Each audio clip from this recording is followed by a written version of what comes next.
Ano nga ba ang mas sulit para sa'yo? Infinix GT30 Pro o Tecno Pova 7 Ultra 5G? Sa ngayon, madali lang sagutin yan kasi nga nakasale pa si Pova 7 Ultra 5G. Pero paano kung SRP na siya sa 16,999 pesos? Worth it pa rin ba siya kumpara sa GT30 Pro? Yan ang aalamin natin sa video na to.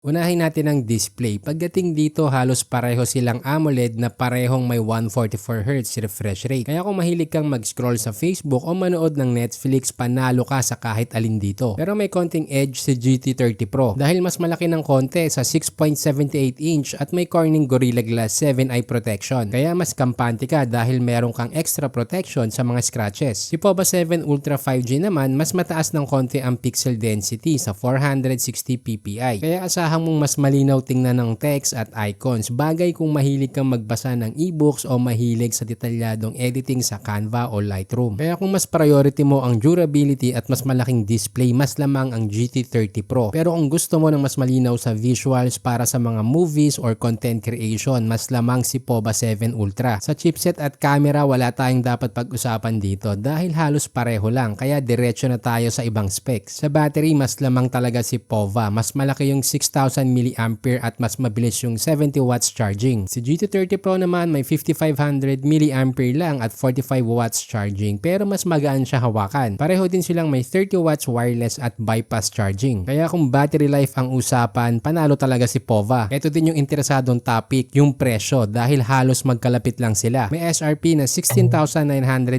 pesos si Tecno Pova 7 Ultra 5G at 16,588 pesos si Infinix GT30 Pro. Well, pareho silang may 12GB RAM, LPDDR5X RAM at UFS 4.0 storage. Pero doble ang internal storage ng GT30 Pro sa 512GB kumpara sa 256GB lang ng Pova 7 Ultra. Kaya kung storage ang usapan, malinaw na panalo ang GT30 Pro. Pagdating sa design, dito na tayo may kanya-kanyang trip. Ako personally, mas gusto ko yung Pova kasi hindi siya mukhang gaming phone. Minimalist at malinis tingnan. Kaya kahit dalhin mo sa office, hindi siya mukhang pambata. Pero again, sa akin lang to. So, ito yung makakatulong sa'yo para makapili kang mabuti. Kung gusto mo ng mas malaking display, mas magaan na phone, may shoulder trigger para sa gaming, may Gorilla Glass 7 eye protection, mas mura at doble ang storage, malinaw na GT30 Pro ang sulit para sa'yo. Pero kung trip mo yung mas malinaw at mas crisp na display, mas malaking battery at mas mabilis na charging at minimalist design, si Tecno Pova 7 Ultra 5G naman ang para sa'yo. Kahit 16,999 pesos siya. So ang tanong ko sa'yo, willing ka bang magdagdag ng 400 pesos para sa mas maliit na storage pero mas mataas na battery, mas mabilis na charger at mas malinaw na screen? Again, magkalapit lang ang presyo nila pero depende kung alin ang mas swak sa lifestyle mo. Mas gaming feel na all-rounder sa GT30 Pro. Mas professional look na endurance champ naman si Pova 7 Ultra 5G. Personally, Pova ang pipiliin ko. Ikaw, alin dito? Nilagay ko na rin sa description ang official links kung saan mo ito mabibili. Meron din kaming exclusive FB group na smartphone tips kung saan personal ka naming tutulungan pumili ng best smartphone for your budget. At kung nakatulong sa'yo ang video na to, mag-subscribe ka na.